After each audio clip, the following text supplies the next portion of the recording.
there's, like I said, something about God's design in our brain that is meant to bond with the human body and sexuality. Of course, it's meant to happen in the beauty of a marriage relationship, but the same processes can be kicked into gear when someone is viewing pornography, and that happens to men and it happens to women.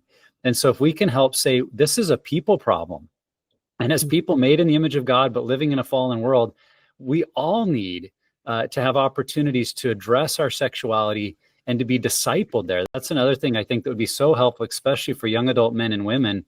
It's so often treated as kind of a discipline problem, or something that has to be punished. Like, why did you do that? What's wrong with you? Versus what if we saw this as an area of discipleship and training? Because for many of us, as I look at my story, the things I got exposed to as a kid, the things that I did as a teenager, much of it was out of immaturity.